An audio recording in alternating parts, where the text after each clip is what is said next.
Hello and welcome to our webinar today, Cyber Insurance Insights, Risk Strategies and Optimization.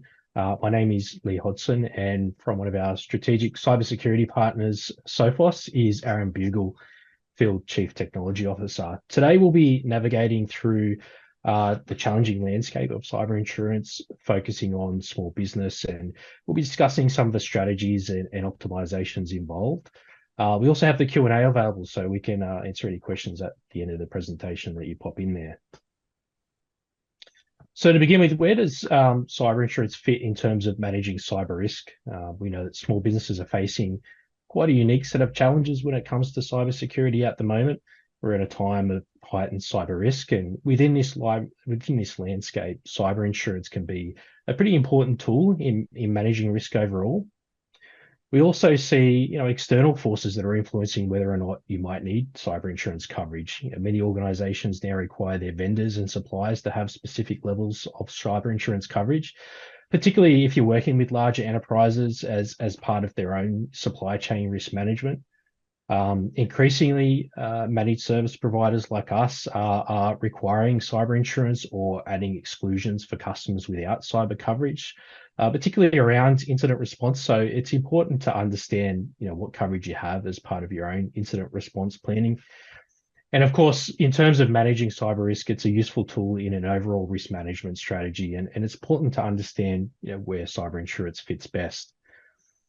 Cyber insurance policies are typically will help with the cost of business interruption or recovery. They often include things like losses experienced by the insured business itself.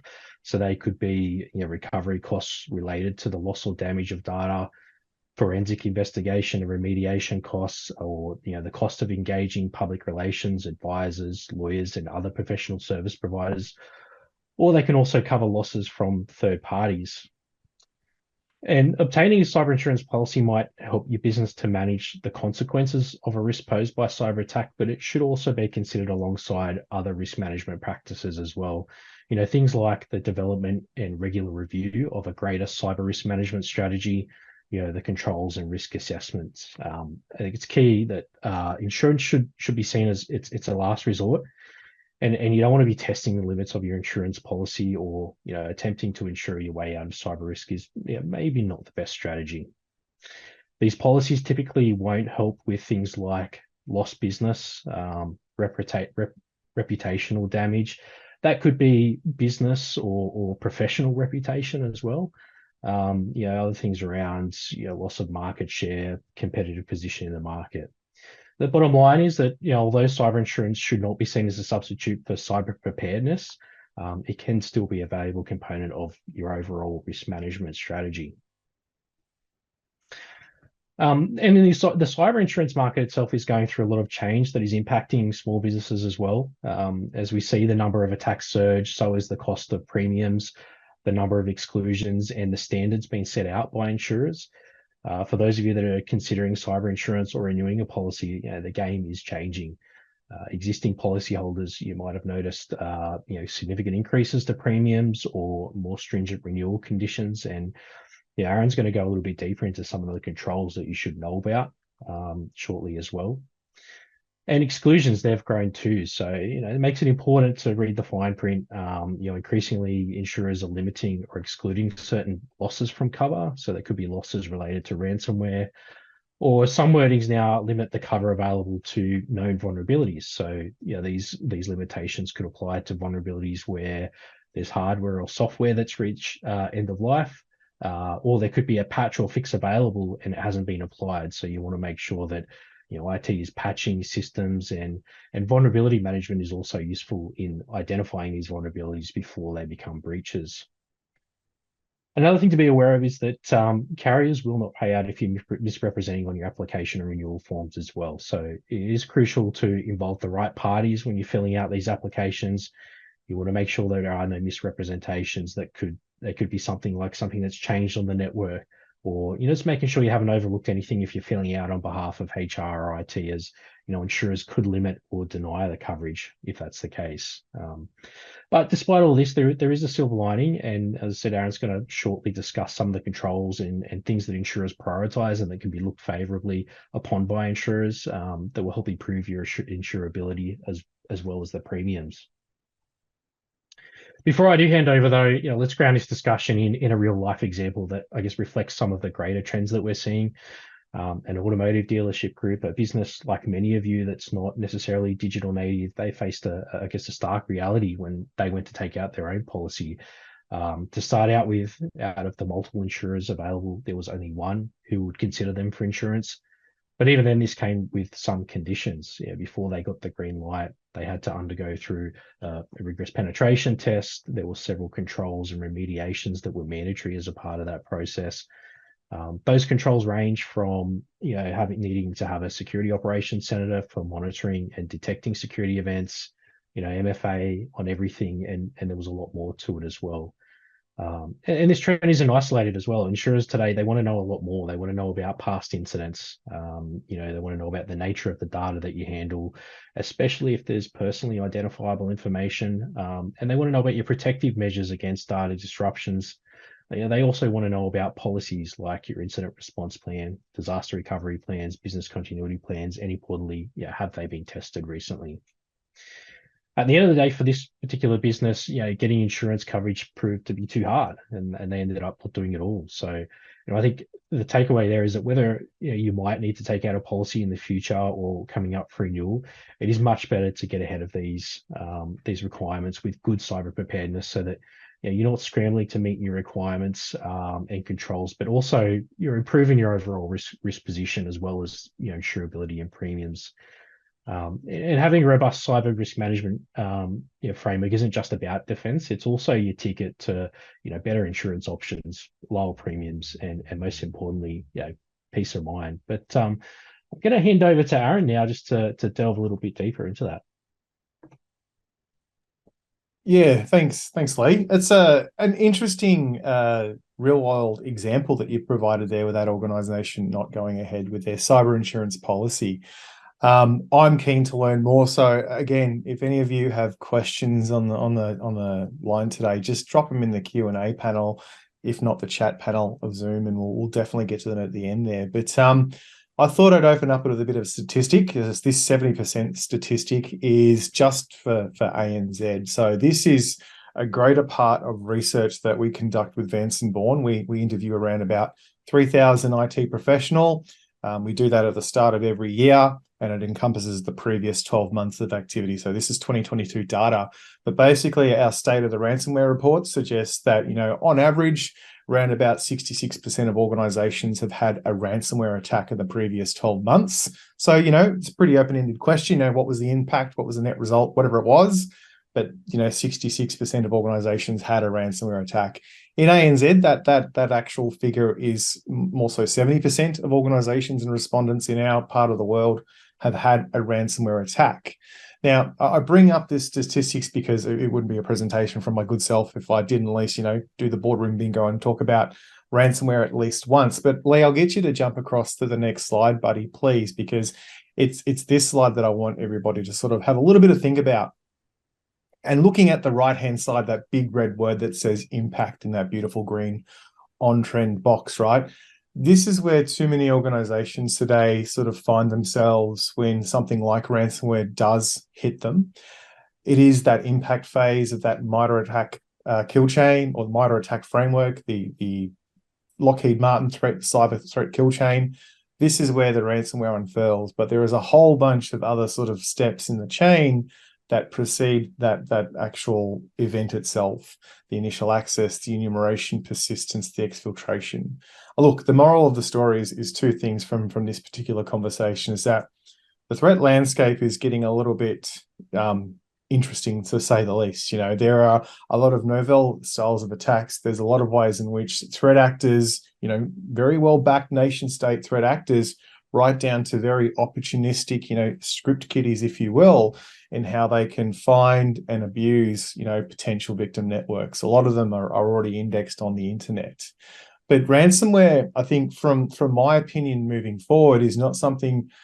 It's something we should be mindful about, but it's not something that we should be focusing on, because ransomware is very much, well, the penultimate stage of any form of an attack, because it's just going to be another, tool in the toolkit of the attackers, another, arrow in the quiver, if you will, where it'll probably get unfurled more so often to get the organization that is being victimized to take notice, and also help attest that when the attackers are asking them to say, hey, you've been breached, you got to pay us so many Bitcoins, then the victim organization knows that, oh yeah, our systems are locked, or we can't have access to the information of which we would normally use. So jump across to the next slide, please, there, Lee. And it's this slide, which is, the ultimate, the final form, if you will, of sort of more attacks that we're seeing these days. In fact, some of our research would suggest that, a ransomware objective by a criminal or opportunistic cyber attacker is not their end game.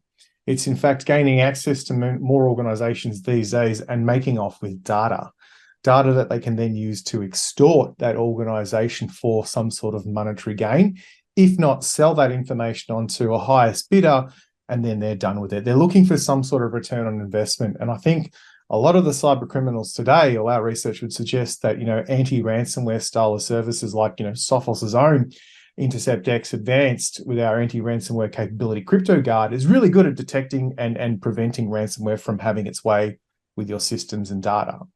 Be that as it may, though, it's those attackers that do get into an environment, do casually walk around like it's their own environment, collect information, then exfiltrate that information with the intent of extorting, is pretty much all par for the course. In fact, 96% of the people that we surveyed in the same result, there was data that would stipulate that was the case for 96% of the cases, that data was taken away in some way, shape, or form, whether it was confirmed or highly suspected that it was exfiltrated, because in some cases, we couldn't find logging information to suggest otherwise. But it's that figure down the bottom there, that for this reporting period, and this is in US dollars, and this is a median figure, but it takes around about $1.82 million to recover from a ransomware event. Now, in ANZ, that could be lower, much lower, and it actually does scale for the size of organizations that have been victimized. But for an average size of organization, 500 to 1,000 based users, it can be quite costly to recover from a ransomware attack. This figure actually doesn't encompass the cost of the ransom itself. And I think from an insurance perspective as well, there's a lot of intangible costs that they won't cover, like, the restoration of your reputation to your business if you do become breached, you do lose information, and you do become another victim of a cyber criminal. A lot of these costs are more so just to get you back to a point in time where you can start operating again. The integrity and the availability of your data is still your responsibility, but getting systems and services back online, in some cases, paying the ransom or not paying the ransom, that is a very philosophical question. I think it's a very polarizing question to answer. And I solemnly believe that, from a paying the ransom standpoint, I think it's on a per situational basis. I would love to say, no, never pay the ransom, but there are just some extenuating circumstances that require ransoms to be paid. But then in some cases, absolutely not, because it might be aiding and abetting a criminal organization, and that can contravene some laws in certain jurisdictions. Lee, I'll get you to push on to the next slide, because this is where it starts to get really interesting from a cyber insurance standpoint. So, threat landscape aside and all of the scary stuff, we'll just move that to the side, but I'm more than happy to talk about it a little bit later if you do have questions. Cyber insurance can be really helpful for identifying risk. I think one big issue that I've got, well, I've sort of, I guess, a trend or a theme, and you tell me, is that in some organizations where there are board or executive committees that are looking at cyber as just a consumption type of department where they're asking for money and there's little to no return, is that I don't think there's the right questions being asked by the board. The people that are responsible for cyber know what they're doing, per se, but it's very hard to articulate that back up to the organization. What are the benefits? What are the value quantifiers that they're getting out of their business unit that would help the business sort of we'll take notice of them and reinvest in them as time goes on. But insurance, from a risk identification standpoint, I think if you traditionally look at organizational units like risk and audit committees, And what they do from a fiduciary sense, it can be really, really helpful to then transpose some of those learnings and some of the information from the cyber realm back through those channels as well. It does really, gel and generate interest with them. And it's very good from an insurance standpoint, like going through the policy motions, like the organization that Lee touched on before, to enumerate what you don't know. I think case in point, when I was over in a DEF CON just recently, going through all the hacking villages and all the really cool new offensive tools that are available on display, there was a lot of things that I just did not know could be done. And it's looking at a system or a service in that little sort of pigeonhole box that it's designed to be used for, and not really looking at the sides and the tops and the bottoms of how we could actually bend and manipulate this thing to do things that we should be doing. Sort of an analogy to sort of like how cyber insurance sees all the organizations. They've had a lot of experience in what does and doesn't work in businesses, and it can be quite cathartic to go through the process of applying for a policy from a cyber insurance to sort of then tell you, hey, these are the things, these are the minimums that you need to do. These are the things that you need to tick in the box and have in play. Otherwise, maybe we don't insure you, or maybe there's a get out of jail clause for the insurer, or you've got too much risk on your plate. And it's typical for most, cybersecurity application policies to go well past 300 questions, some of them, 500 questions, which you've got to be truthful, as Lee mentioned before. You've got to be very, very clear and articulate what you do and don't have, and not be, not have any ambiguity in answering these informations, because if you don't fully disclose what you do and don't have, it can come back and bite you on the backside, per se. Do you want to push on to the next slide for me, please, Lee? Now, Lee mentioned some of the minimums for cyber insurance. When you're looking at most policies from cyber insurers, there's 12 controls that they'll suggest that you should have in place. Some of them are procedural, policy-based sort of functions of the business, which are kind of sort of intangible to what maybe a traditional security provider would provide. But from most insurers, when they're looking at, say, technical controls, there's 5 mandatory controls that must be considered and implemented by any business before those insurance providers will even sort of contemplate protecting you or providing you some form of coverage. Now, you tell me if any of these sound new or foreign to you, and we can have a great conversation about them. But just to go through each of them in a little bit of detail, multi-factor authentication, I think it's table stakes today.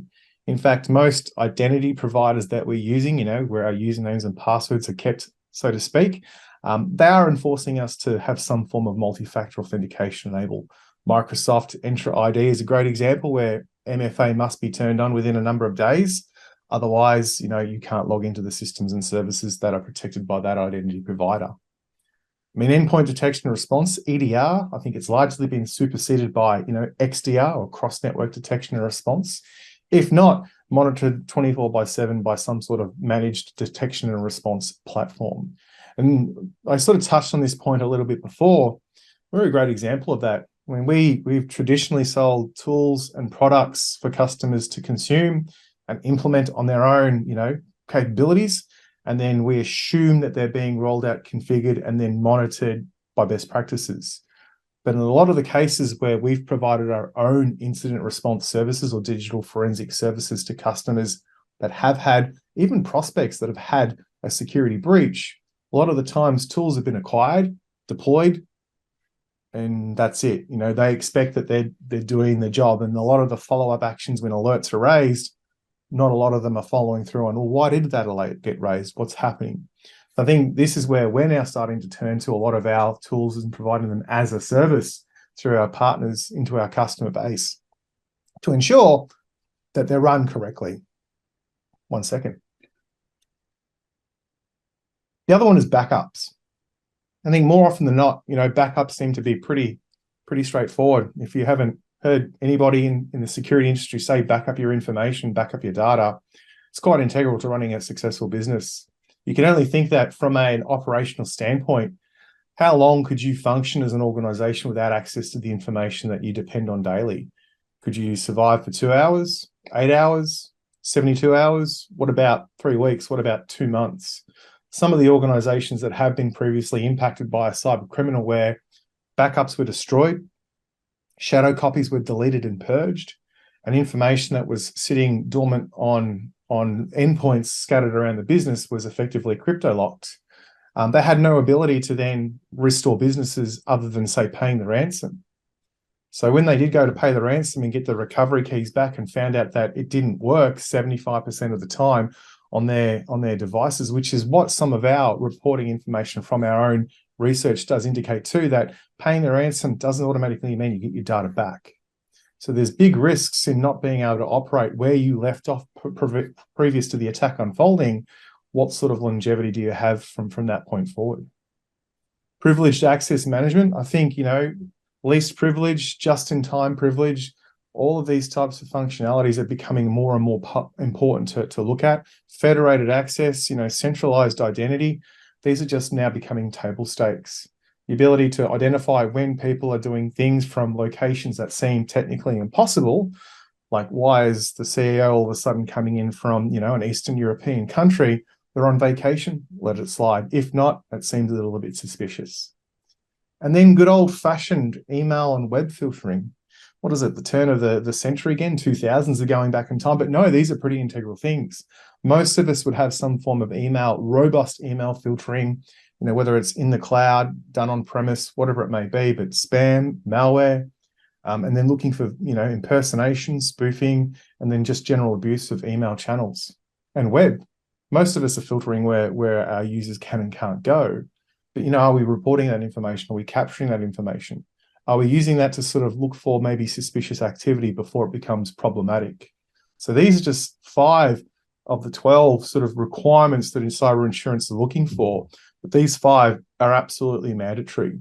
So if you don't have any of these, or if you have one of these missing, there's going to be a lot of justifications and potentially, like Lee was touching on before, a lot of exclusions from what a policy, when it is called upon to be enacted, might not actually pay out or provide coverage for because of you had one of these missing or whatnot.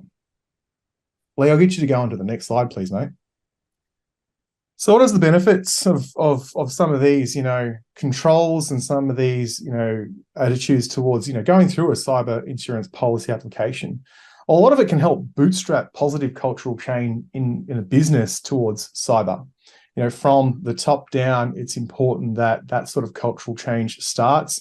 I think invoking some sort of a policy or understanding, what you don't know through enumeration of policy functions through a cyber policy application process can really sort of highlight where there are shortfalls and adjustments need to be made to, people, processes, or technology to help sort of like galvanize what you're doing moving forward. But it's just the benefit of better cyber hygiene.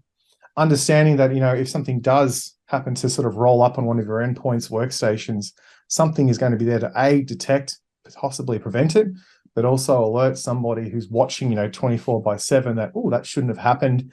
Let's conduct a thorough investigation and provide that intelligence back to the protected organization to say, this is how something came to bear.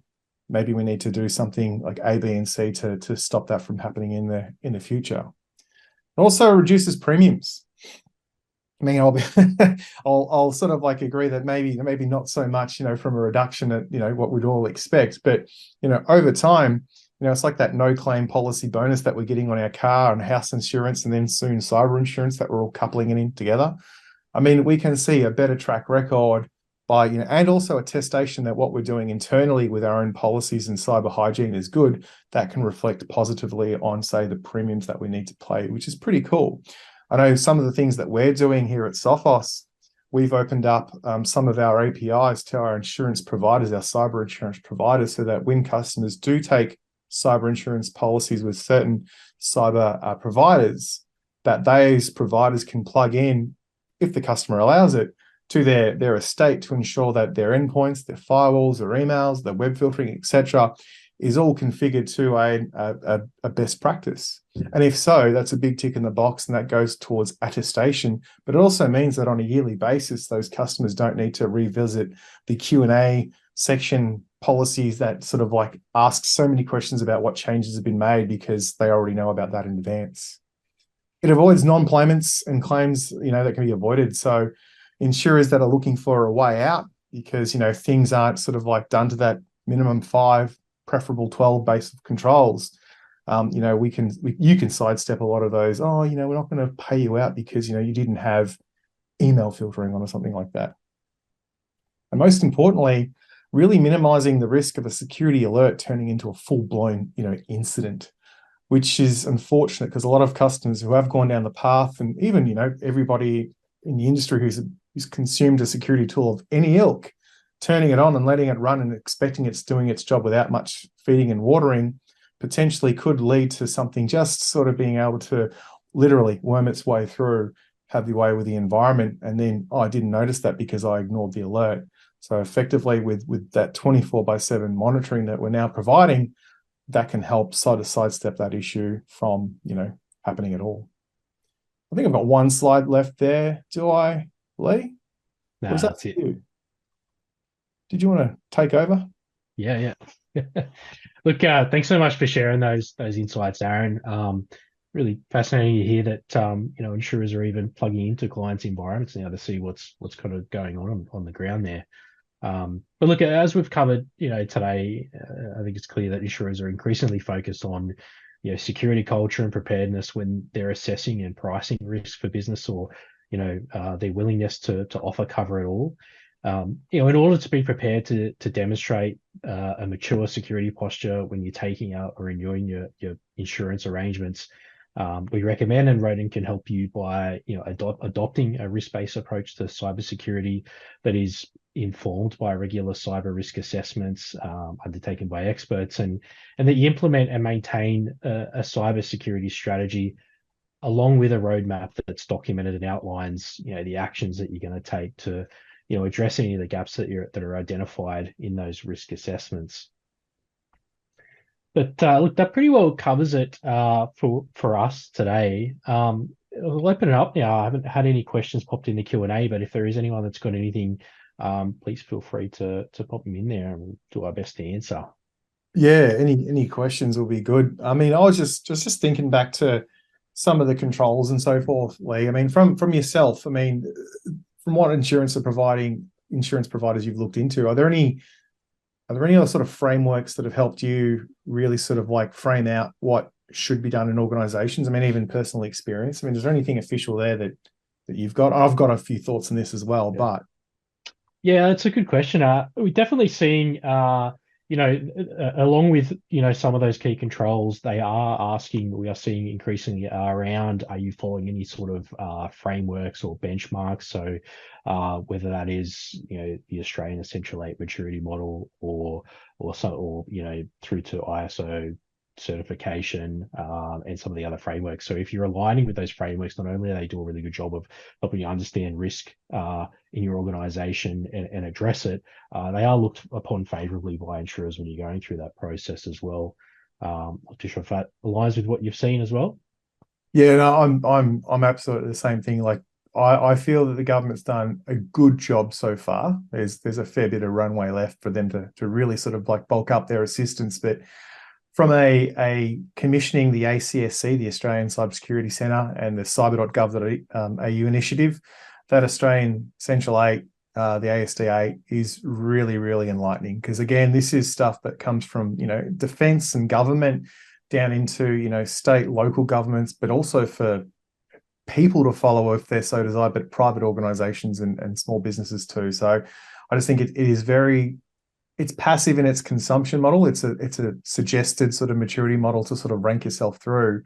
But again, this is why I think like organizations like NIST as well, with their cybersecurity framework, the evolution that they're going through as well, it has sort of dovetail into what, cyber has provided the Australians.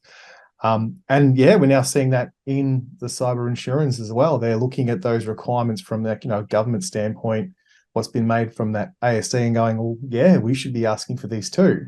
But they're making it mandatory, right? It's less optional, more mandatory. So I think, it's an absolute good thing to go through. As painful and as applying for cyber is, or insurance is, I think it's worthwhile. Yeah, absolutely. Hey, look, if there is anything that anybody wants to reach out to us and talk about directly, you're more than welcome to. Contact details there on the slide. Otherwise, thank you again all for joining us today. I hope you all got some good takeaways out of it. And there is one question. Will this be saved as a recording? Yes, there will be. You'll receive a recording, so be able to have a look at it again or share it with other people. But look, I think we'll wrap it up there. Thanks everyone for joining us today.